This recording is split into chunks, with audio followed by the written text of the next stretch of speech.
Boa noite a todos. É uma enorme satisfação partilhar a mesa da conferência de encerramento desse nosso produtivo e emocionante 10º Congresso de Legislativo do professor Jessé Torres Pereira Júnior. Professor Jessé Torres, como eu cheguei a falar na minha primeira intervenção, foi aluno do professor Diogo Figueiredo Moreira Neto, um dos seus principais discípulos, e nessas coincidências da vida foi professor de direito administrativo da CLEA, ou seja, ele de um lado recebeu os ensinamentos do professor Diogo, e não só para a CLEA, foi meu professor, foi professor de várias pessoas aqui, desembargador do Estado do Rio de Janeiro, professor, autor de várias obras, e antes, sobretudo, um grande amigo, um dileto amigo do Diogo, toda a sua trajetória. Ambos tinham muitas afinidades, então acho que ninguém melhor que o professor Jessé Torres Pereira Júnior para encerrar nosso primeiro painel aqui no dia de hoje do 10º Congresso. Sem mais delongas, até pelo horário, passo diretamente a palavra para o meu querido Cristian.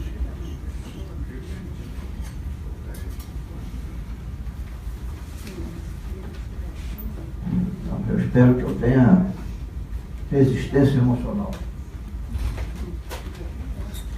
É um prazer estar aqui com vocês, homenageando o Diogo. E eu faço na condição exclusiva de seu aluno. Nunca deixei de ser.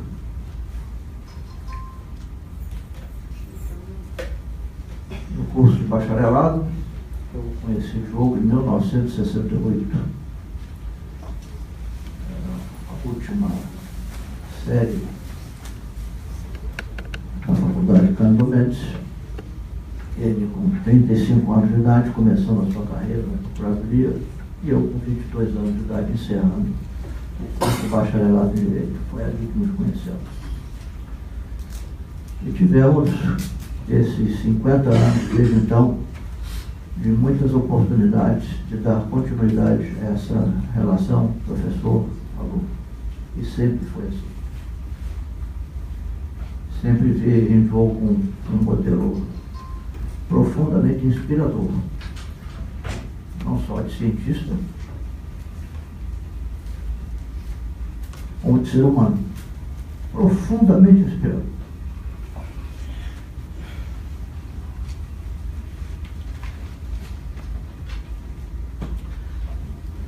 Vocês ouviram hoje muitas palestras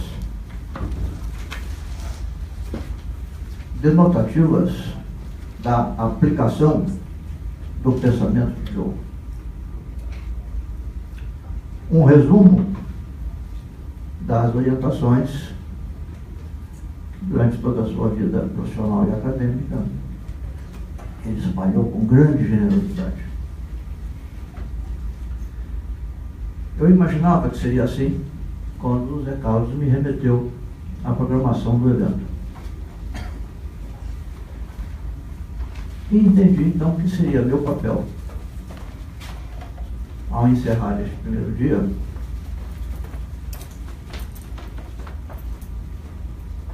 tentar deixar com vocês, em 20 a 30 minutos, uma pálida ideia de como isso terá sido possível nesses 50 anos que ele espalhou o seu conhecimento, fez os seus discípulos e implantou no Estado do Rio de Janeiro uma escola de pensamento de direito administrativo.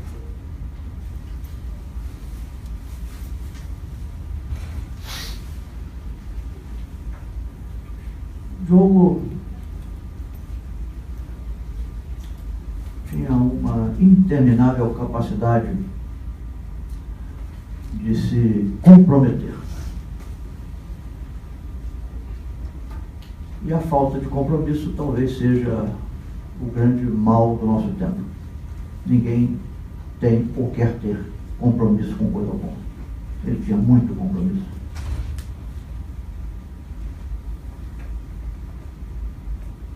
Mas isso não nasce do nada. Eu queria lhes deixar nesses 20 a 30 minutos uma ideia de como isso se desenvolveu no espírito, na alma e no intelecto de Diogo.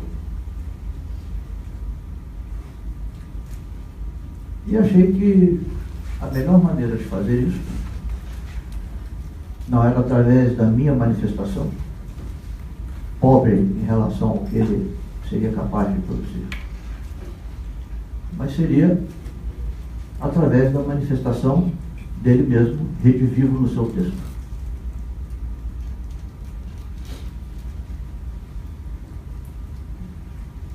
Diogo deixou pronto o primeiro volume do que seria o seu Tratado de Direito Administrativo Brasileiro. E dizia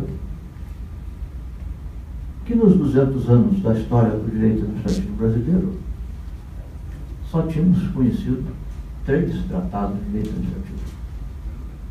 Um sentido acadêmico e científico tem um tratado. Ou seja, um exame completo de princípio, meio e fim, sistêmico, da evolução de uma ordem ou de uma proposta.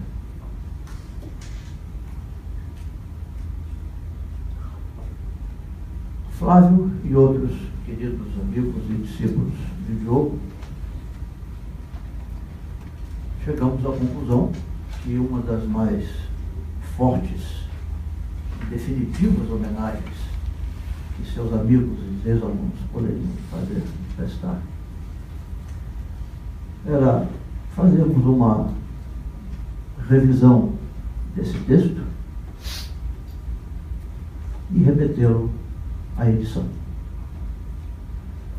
Flávio já se incumbiu disto, já acertou uma prestigiosa editora de livros jurídicos no Brasil a editar esse texto, e vários de nós estamos repassando o texto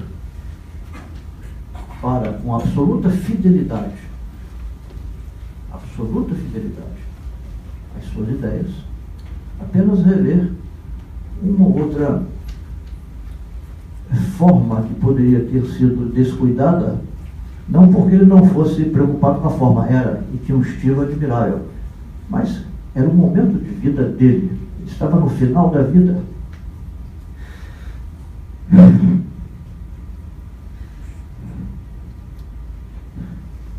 E certamente, no seu esforço para deixar um texto que testemunhasse este seu empenho final, poderia ter cometido algum equívoco formal nas suas colocações, e que nós não poderíamos deixar a critério de revisores e de editoras corrigir. Só outros professores de direito administrativo, alunos de Diogo e comprometidos com seu pensamento, com a sua doutrina, é que poderiam fazer uma revisão idônea desse texto. É o que estamos fazendo. É um texto de 500 páginas.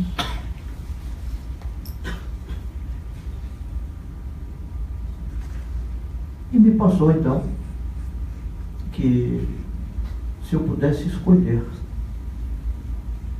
algumas dessas 500 páginas para lê-las a vocês, eu estaria prestando uma grande homenagem a Diogo. É como se ele estivesse aqui novamente entre nós. Espero que nunca deixe de estar no plano das nossas ideias e dos nossos compromissos,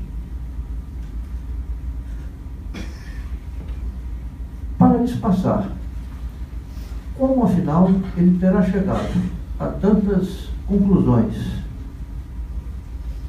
resultantes, práticas, operacionais, gerenciais sobre a administração pública, a partir da juridicidade que ele construía, a ponto de as suas indicações terem sido colhidas pelos seus ex-alunos em posições administrativas relevantes, que puderem então dar consequência em normas, em princípios, em textos e em orientações sobre como se deve gerir o Estado democrático de direito na pós-modernidade.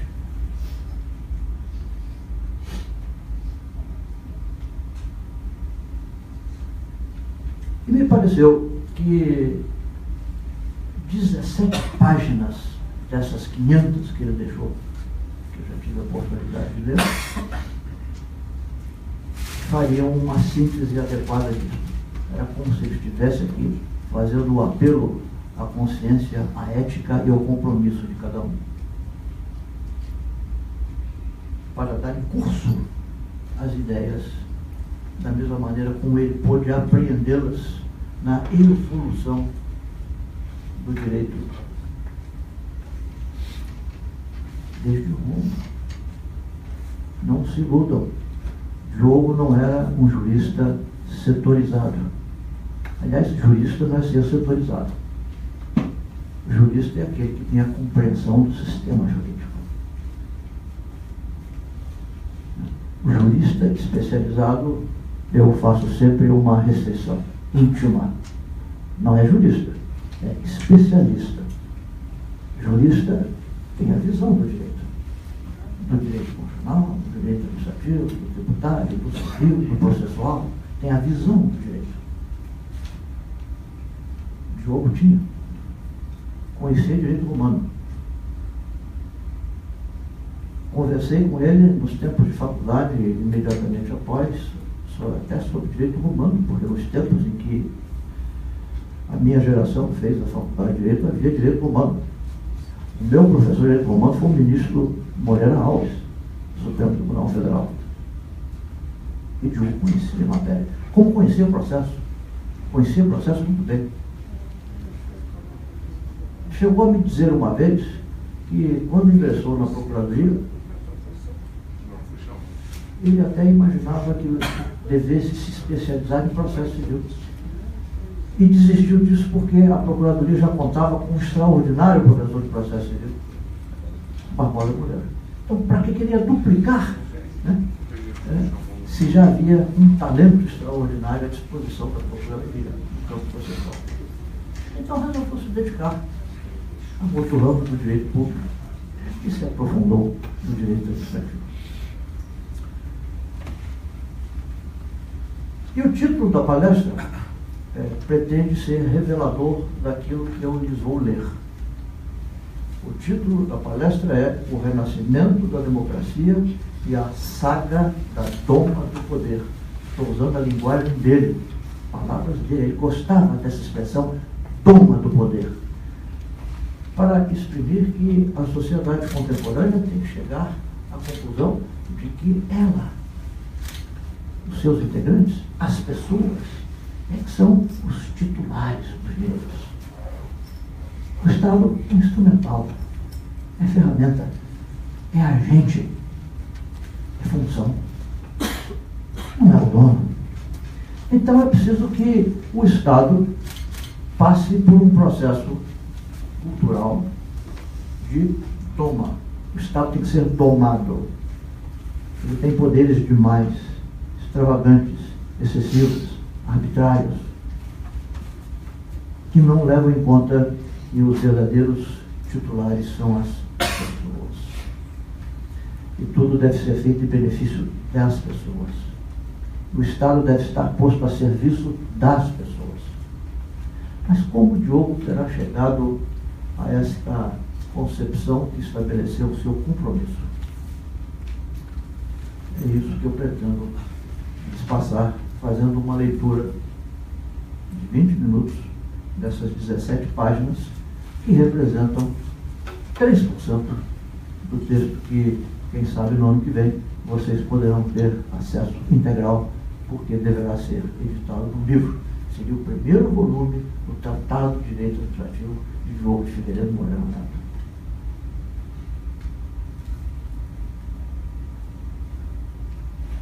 Esse texto encontra-se no capítulo que seria o 5º do seu texto, cujo título é O Renascimento da Democracia e as Grandes Transformações Institucionais da Segunda Metade do século XX. E essas grandes transformações é que deverão preparar a sociedade do nosso tempo para olhar um Estado de outro modo, remeterem ao Estado outras exigências, cobrarem do Estado e de seus agentes outras posturas, sendo necessário, evidentemente, que o Estado e seus agentes também incorporem esse novo compromisso e essas novas posturas. Então, passo a ver. Percebam como ele tem a visão da história, a evolução do direito. Dos destroços de mega enfrentamentos e confrontos militares devastadores e de uma assim referida Guerra Fria, mas não menos desgastante em vidas e esperanças de gerações, sob constante perigo de um holocausto nuclear, a humanidade logrou emergir renovada e resgatar importantes valores da civilização, entre os quais sobressaem os que hoje estruturam o direito pós-moderno dos países de vanguarda. Todavia, o entendimento equivocado, que ainda persiste, quanto à natureza jurídica dos novos institutos pós-modernos, que no Brasil vieram a ser introduzidos a partir da Constituição de 1988, se nos suscita uma reflexão sobre a conveniência, se não que necessidade, de um adjornamento da nossa ordem jurídica, que se volte a um concomitante desenvolvimento de sua hermenêutica aplicativa. Trata-se de cuidado que ainda mais claramente se impõe ante a persistência, ainda hoje observada, de antiquadas interpretações positivistas, com seus encontradiços exageros formalistas, ainda atreladas ao ultrapassado conceito de legalidade por subsunção, e por isso, refratárias aos acelerados progressos alcançados pelo rico e estourante direito público da pós-modernidade. A boa hermenêutica, sabe-se, é a que permanentemente se atualiza, evitando que se interprete o novo com olhos no espelho retrovisor, para usar a imagem intuitiva que se colhe nas sempre oportunas lições de Luiz Roberto Barroso. E abre aspas para transcrever Barroso.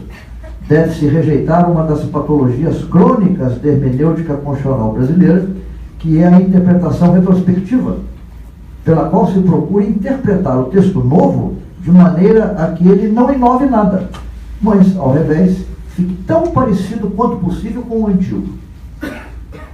Fecha aspas. Ao insistirem em tal vício exegético, quase sempre para nada inovar, os que comodamente se aferram à velha hermenêutica positivista, como não encontram na Constituição dispositivo que lhes seja suficientemente confortável para elucidar algum novo instituto ou explicar certa mudança de paradigmas, preferem, de modo simplista, concluir por sua inconstitucionalidade. De grande utilidade, pois, e em evidente benefício do progresso científico do direito, é o dedicar-se algum tempo a meditar sobre o desdobramento odiernamente alcançado pelas referências hermenêuticas devidamente postas no cenário das mutações, que continuamente se nos vai sendo desvendado, pois, afinal, é nele que o operador do direito deve atuar, atingir bons resultados profissionais e, com isso, lograr a sua realização como intérprete habilitado. Ora, simples exame do conteúdo dessas mutações, sobretudo as que ocorrem no campo do direito público, conduz a conclusões muito mais afeitas às características aportadas pela pós-modernidade das ciências sociais em países de vanguarda. Esses novos conceitos, recorde-se, já se fizeram marcadamente presentes no Brasil desde o advento da Constituição de 88, em que pesem os defeitos comumente apontados nessa carta, entre os quais destaca-se a ausência de instrumentos reformadores modernos e ágeis, como seria, por exemplo, o Instituto da Revisão Periódica, que pudesse superar as sucessivas e desgastantes emendas. Tal prática, realmente inédita no constitucionalismo, é, contudo, deficiente como instrumento para que se tenha uma Constituição em permanente elaboração, que responda ao que o clássico CIE apontava como um direito das nações ao permanente progresso de suas respectivas ordens jurídicas. Assim, a perspectiva da interpretação pós-positivista reclama uma visão material do direito público, pois que voltada a resultados e à busca da eficiência, informada pelo conceito de legitimidade, com uma nova visão do Estado, do poder político e das relações com a sociedade. Ou seja, a perspectiva de um novo direito e de uma nova hermenêutica para aplicá-lo.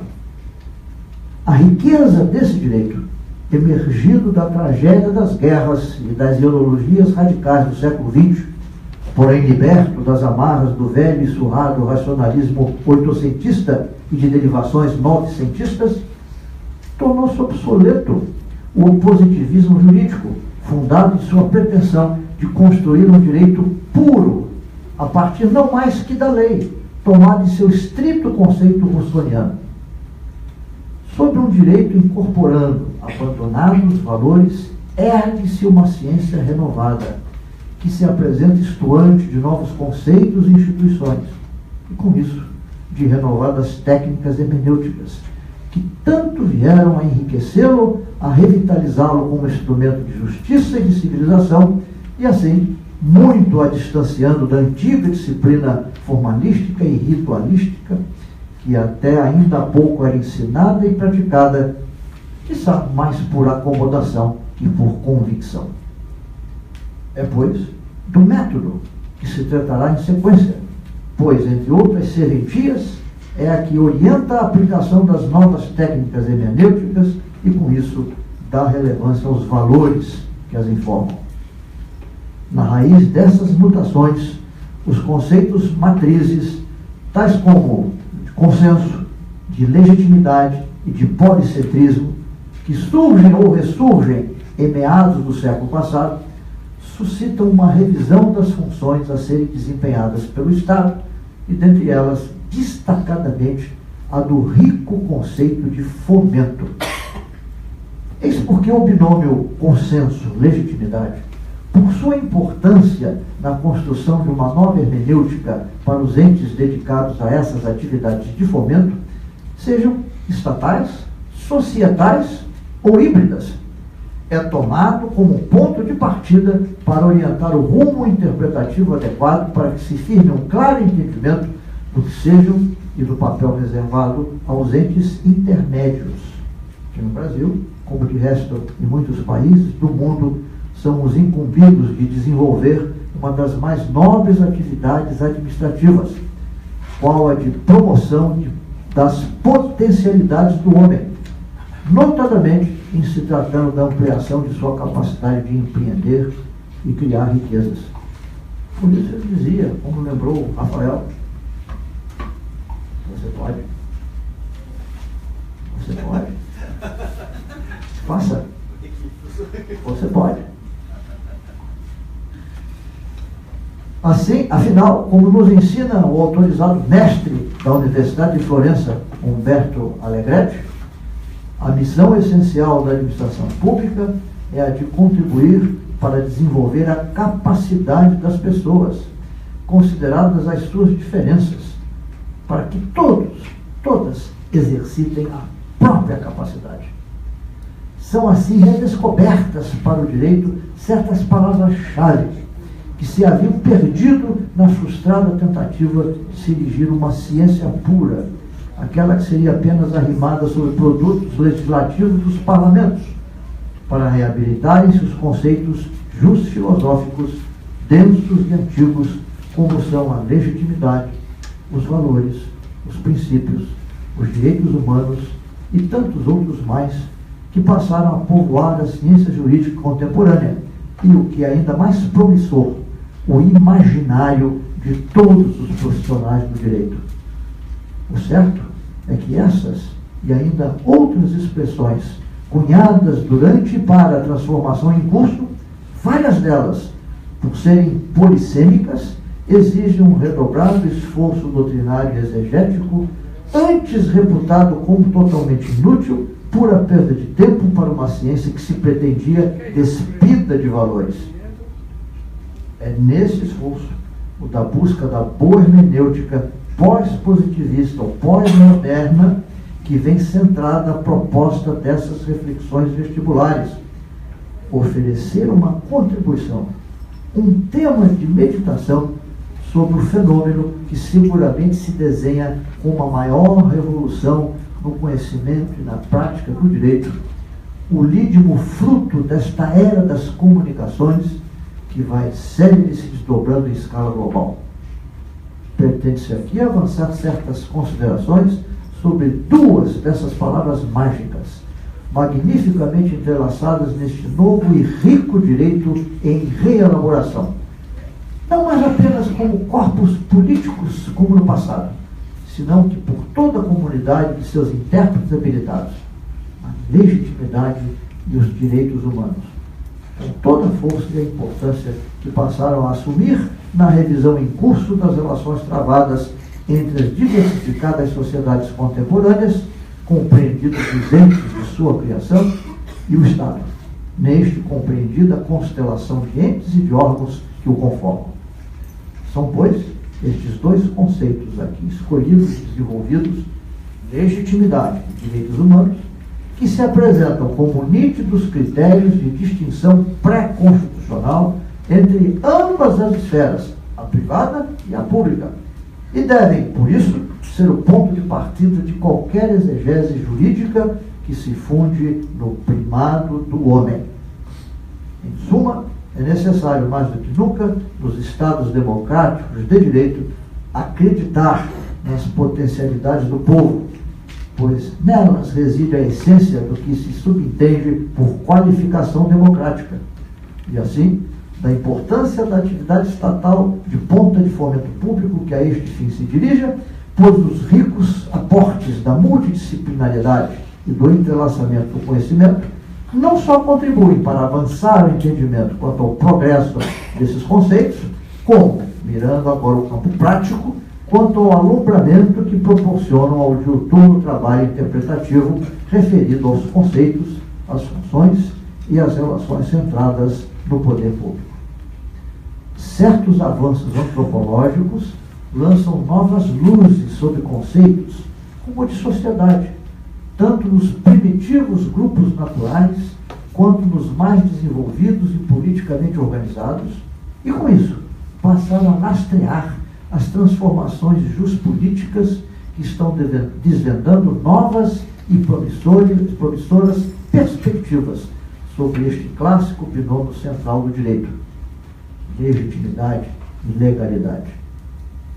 Cabe, portanto, passar ao núcleo desta exposição, assentando agora algumas breves linhas quanto às bases antropológicas e sociológicas dos direitos fundamentais, desde algum tempo concebidas a partir do trabalho de ilustres precursores, como, para citar alguns mais destacados, Bronislaw Malinowski, Friedrich Hayek, Arnold Gehlen, Gustavo Zakrebelski, e, em consequência, de como este conceito veio a se transformar na pedra fundamental do direito contemporâneo e em suprema referência de valor dos sistemas jurídicos civilizados.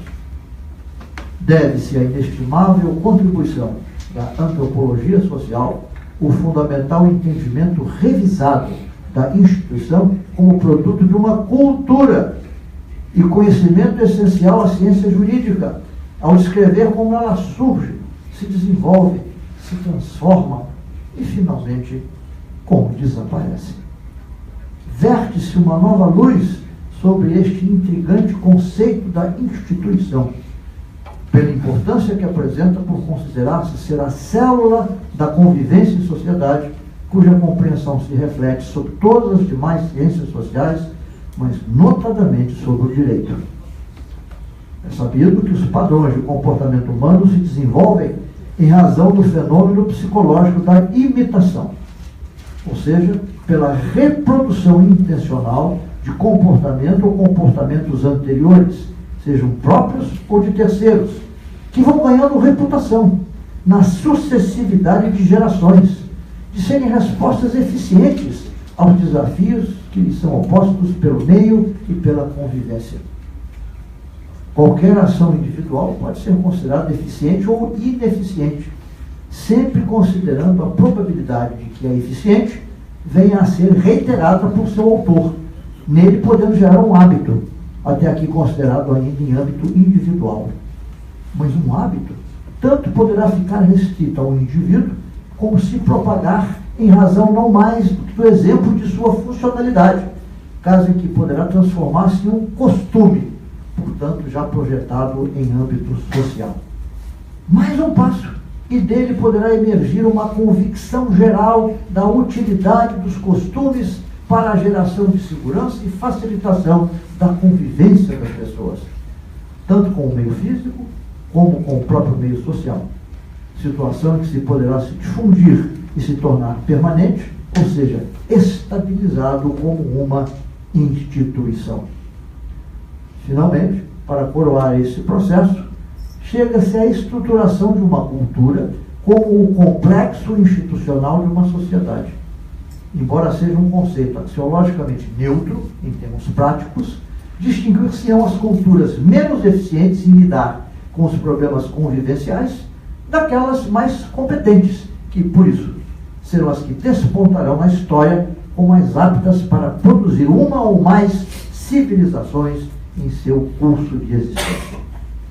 Tem-se, portanto, em síntese, que os comportamentos serão imitados nos grupos sociais em razão de sua presumida funcionalidade para a satisfação de interesses vivenciais e convivenciais, individuais ou coletivos, de sorte que uma instituição pode ser, em síntese, entendida como um complexo comportamental estabilizado em uma sociedade, ou ainda, posto em outros termos, como um padrão regular de condutas socialmente previsíveis de atores sociais em determinadas circunstâncias.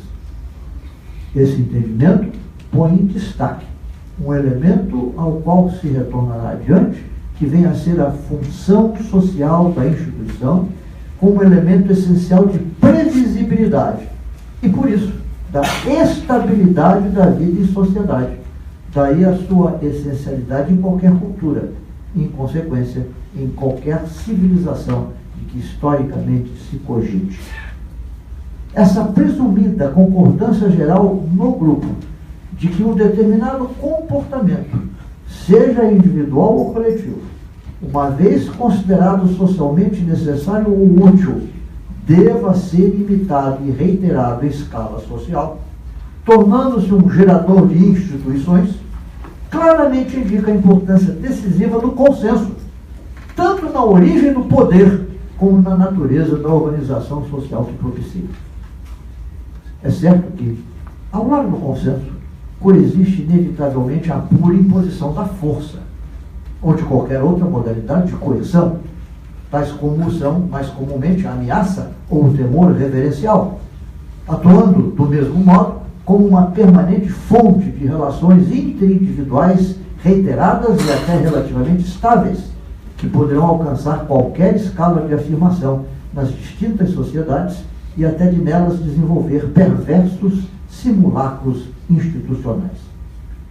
O que distingue, porém, as instituições derivadas do consenso, de sua grossa imitação naquelas derivadas da violência, é que as relações de força tendem a ser menos duradouras, pois só subsistirão enquanto possam contar com um mínimo de aceitação submissa por parte do grupo, o que, de certo modo, assim as aproximam de algumas das características consensuais institucionais espontâneas, neste caso, mascarando-se a força de um lastimável arremedo de consenso.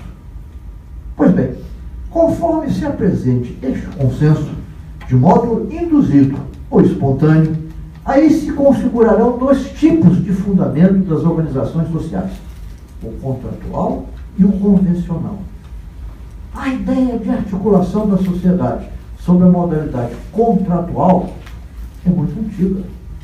Já no ensinamento de antigas religiões, muitas vezes se tinha a sociedade como resultado de um contrato entre o homem e a divindade. Foi essa, por exemplo, a milenar visão contratualista que o Ocidente herdou dos hebreus, como exposta originalmente no livro do Gênesis, quando descreve a aliança pós-diluviana entre Jeová e o povo eleito.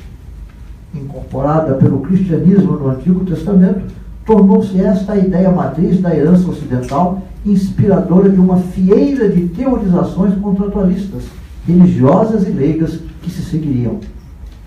Observe-se de modo especial que essa visão contratual legitimava a imposição de regras de conduta sobre os povos, produzindo normas que se incorporavam às suas respectivas heranças culturais, como, lembrando o exemplo acima, sucedeu com a lei mosaica.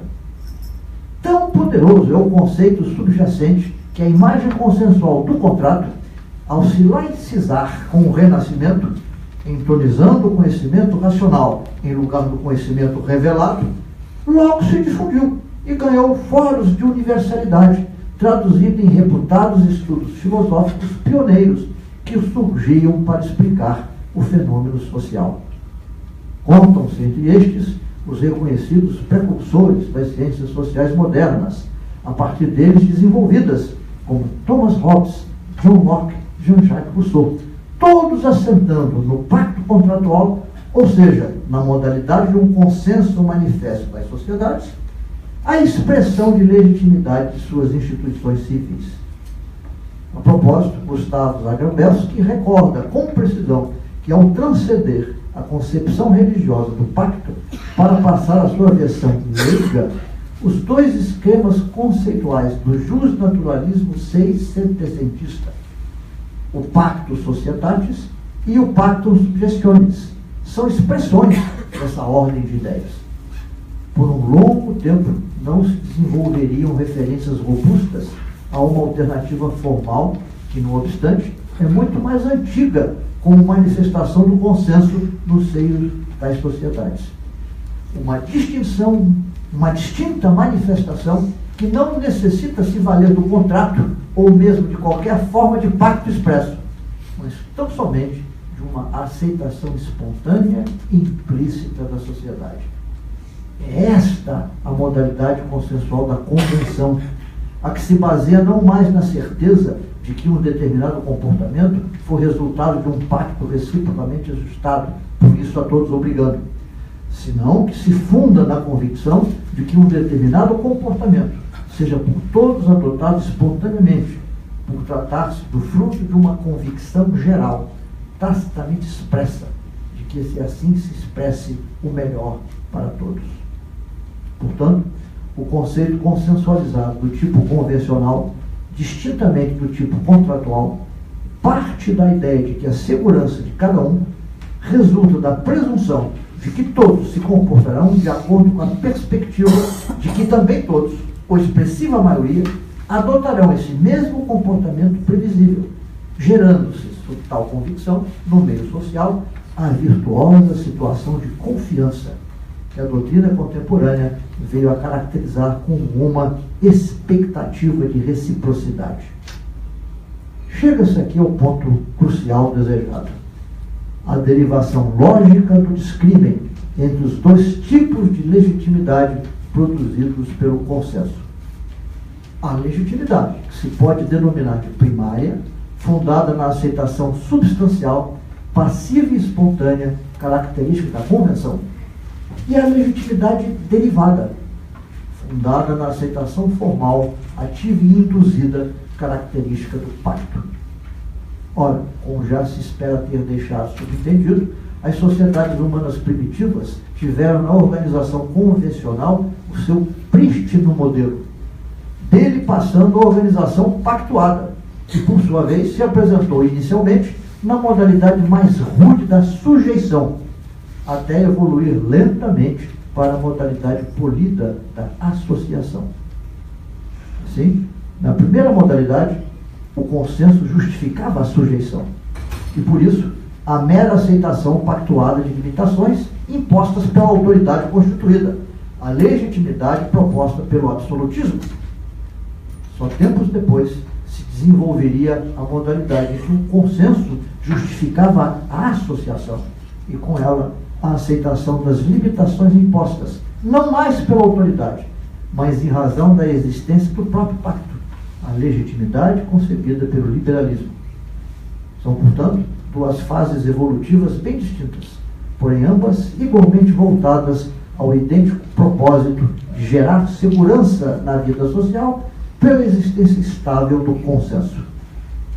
A distinção está em que, na primeira fase, a segurança se promovia por uma expectativa de regularidade na sucessão causa e efeito das relações sociais, que se fundava na observância geral da aceitação passiva dos comportamentos habitualmente reiterados, portanto, a consuetudo, o costume, definindo-se para o direito toda uma rica conceituação consuetudinária da legitimidade, com suas históricas consequências.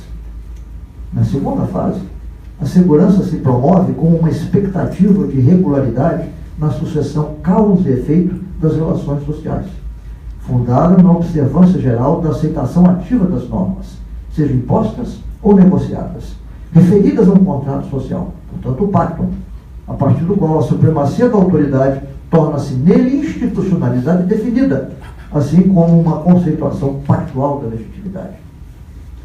Vale aqui deter-se um pouco mais sobre essa extraordinária característica ambivalente do pacto, pois nesta segunda fase, tanto se definiu uma visão contratualista como uma visão legalista do poder.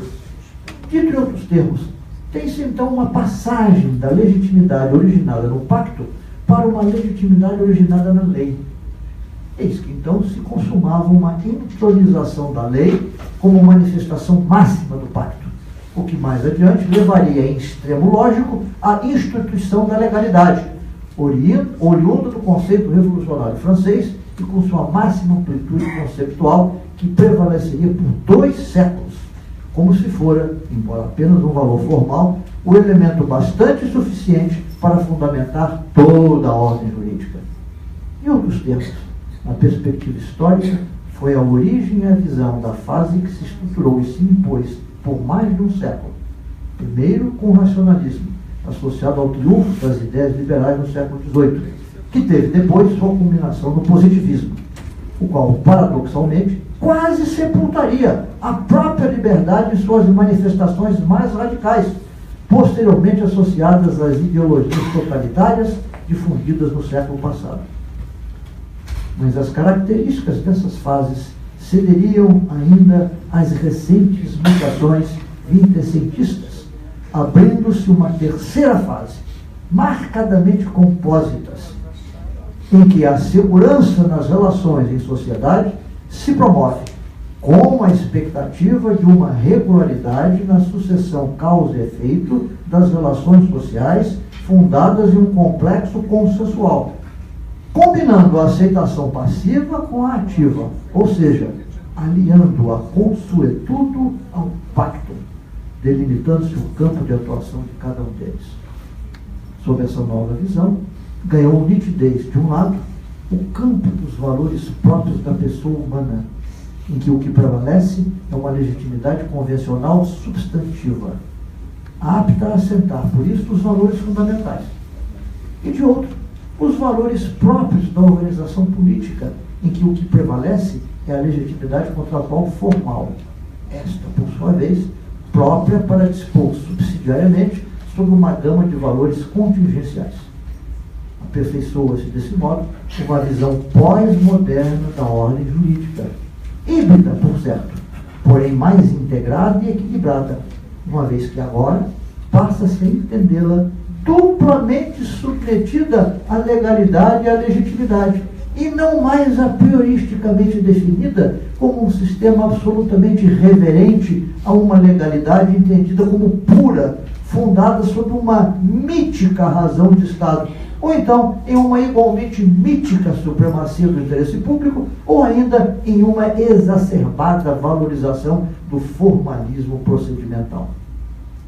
Eis porque o direito pós-positivista e pós-moderno, que se estruturou a partir de meados do século XX, ao sobrepor o fundo à forma, recupera os valores de toda a extensão da realização do direito, ou seja, tanto na sua criação, seja ela de origem parlamentar ou não, como na sua aplicação, seja ela uma atividade privada ou pública, administrativa ou judicial. Desenvolvia-se assim uma nova ideia sobre o próprio direito e, em consequência, uma nova ideia aplicativa do direito, que se pode caracterizar com uma nova hermenêutica. A qualificação contemporânea de Estado democrático de direito contém uma dupla revisão conceitual: a legalidade na expressão de direito e a legitimidade na expressão democrático. Esta afirmação, encontrada no vestíbulo da Carta Brasileira de 1988, destaca com propriedade como necessários elementos os seus dois atores políticos protagônicos. De um lado, as pessoas, que compõem o conceito complexo de sociedade. De outro, os órgãos de expressão do poder político, que compõem o conceito também complexo de Estado. Quanto às pessoas, são elas que criam e infundem valores ao direito, como expressões culturais e idiosincráticas, que são das sociedades, nelas sobressaindo os direitos fundamentais, pois que a todas estarão referidas direta e essencialmente. Quanto aos órgãos do poder político, são eles os instrumentos de realização desses valores e de tutela dos direitos fundamentais, constituindo o todo de seu complexo institucional, o Estado. Daí justificar-se que, nessas circunstâncias, em sua versão pós-moderna, seja concebido como um Estado de serviço, a serviço do homem. Nessa conceituação do Estado de serviço, duas funções básicas devem ser destacadas. Primo, a função de Estado prestador, envolvendo suas atividades jurídicas, defesa, polícia, justiça, e suas atividades socioeconômicas, serviços públicos, ordenamento econômico e social. E, segundo, a função de Estado propulsor, incumbido de desenvolver atividades de fomento público sob todas as suas modalidades.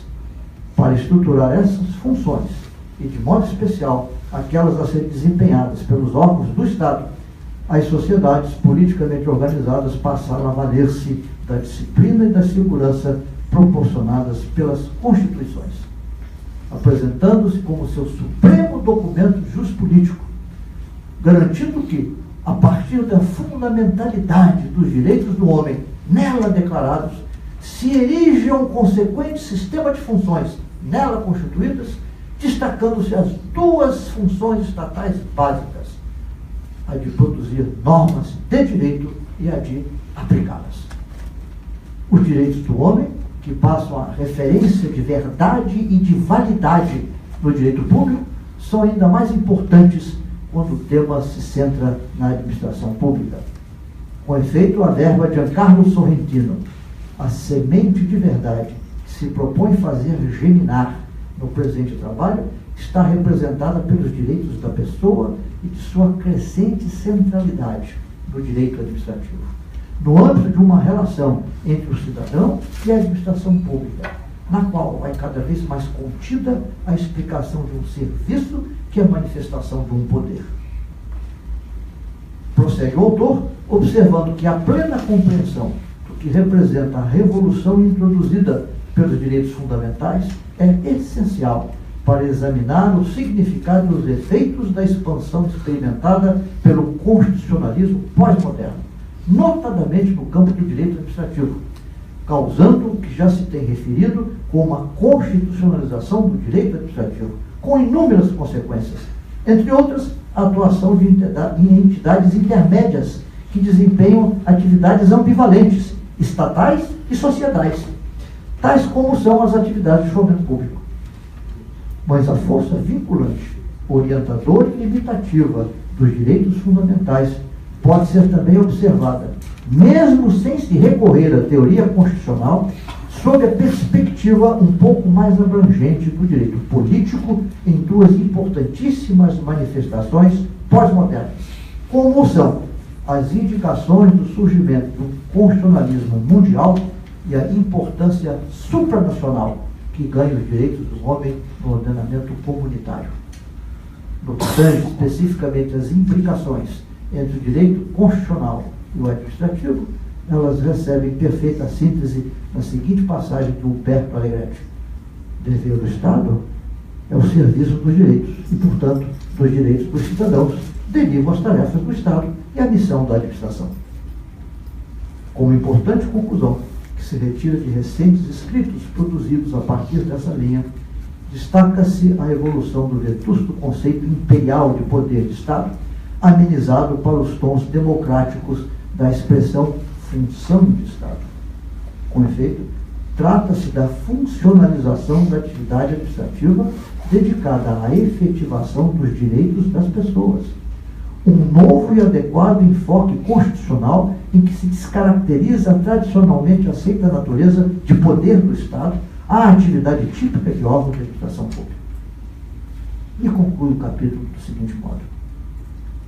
Procurou-se destacar a importância dessa sequência causal primária pertinente ao homem, desenvolvida na seguinte ordem: do consenso à cultura, desta à legitimidade, e por sua vez, dela aos direitos do homem. E ainda, secundariamente, destacar duas outras sequências causais que lhes são derivadas, ambas pertinentes ao Estado, que se processam nesta ordem: do estado de sujeição ao estado de serviço, e das pretensiosas prerrogativas de poder às mais modestas funções estatais. A partir dessa distinção, caracterizam-se as duas modalidades básicas de funções estatais, que são as de prestação e as de propulsão, ambas tendo nos direitos fundamentais as suas respectivas referências. Na Constituição, as funções de prestação encontram-se definidas de modo taxativo, e nelas os direitos fundamentais operam como limites das ações públicas, enquanto que as funções de propulsão são apenas exemplificadas, e os direitos fundamentais atuam como orientações mandatórias para as ações públicas. Portanto, sob o prisma da legitimidade, serão consideradas constitucionais as ações públicas referentes à função de prestação que respeitem os limites impostos pelos direitos fundamentais. Ao revés, serão inconstitucionais as ações públicas referentes às ações de prestação que o excedam. Por outro lado, sob o mesmo critério de legitimidade, serão consideradas constitucionais as ações públicas relativas à propulsão que se norteiem pela realização otimizada dos direitos fundamentais. Ao revés, serão inconstitucionais as ações públicas relativas às ações de propulsão que por eles não se orientem. Cabem duas considerações a respeito. Primeira, as entidades da sociedade, mesmo que reconhecidas de algum modo pelo Estado, não podem, segundo o princípio da subsidiariedade, ter as suas decisões substituídas por imposições do setor público. Segunda, as funções de fomento são ambivalentes, pois tanto atuam em espaço público estatal como no espaço público não estatal. A observação final que se cabe retirar é que, na linha dessas reflexões, as ações do poder público, sempre que referidas à atividade de propulsão das entidades intermédias de fomento, só serão constitucionais se atuarem orientadas pelos direitos fundamentais. E, ao revés, serão inconstitucionais quando, de algum modo, intervenham contrariando essa orientação. Nestes tempos extraordinários de início de século que atravessa o país, quiçá um dos aspectos mais promissores do progresso do conhecimento humano e de como bem dispô-lo a serviço das atuais e futuras gerações, é a possibilidade de sua explosiva difusão pelos meios eletrônicos, fenômeno que vem mudando a face da cultura ocidental dominante, pois o computador, democratizando o conhecimento, torna-se universidade e biblioteca sem fronteiras geográficas, políticas e linguísticas. Assim, por constituir-se a comunicação eletrônica um meio ecumênico e multidisciplinar, cada vez mais gerações serão agraciadas com a oportunidade ímpar de desenvolverem uma sorte de conhecimento holístico e universalizante, que libertará os povos paulatinamente da tragédia dos radicalismos, da mesquinhez dos paroquialismos, das perspectivas setorizadas e das verdades sectarizadas, abrindo assim as portas de uma autêntica e saudável globalização. O direito, enriquecido com uma compreensão mais humana do próprio homem, como ciência e arte da convivência valiosa, não poderá deixar de refletir essas mudanças civilizadoras, a começar por uma mutação de seu próprio conceito em nova hermenêutica, assim temperada e humanizada com a reintrodução da prudência e da ponderabilidade entre valores simultaneamente aplicáveis. Fica claro o compromisso do Diogo e fica claro o compromisso que ele pretendeu transmitir às gerações que tiveram a felicidade que inicia suas vidas. O homem é o centro de todas as coisas. O Estado é uma ferramenta, é um instrumento para servir ao homem. Nós todos, que atuamos como agentes do Estado, seja no Executivo, seja no Legislativo, seja no Judiciário, temos que ter a consciência desta relação de prioridade. Homem, administração, sociedade, Estado. E agirmos em consequência, terá sido esse o grande compromisso da vida acadêmica de Diogo. Muito obrigado.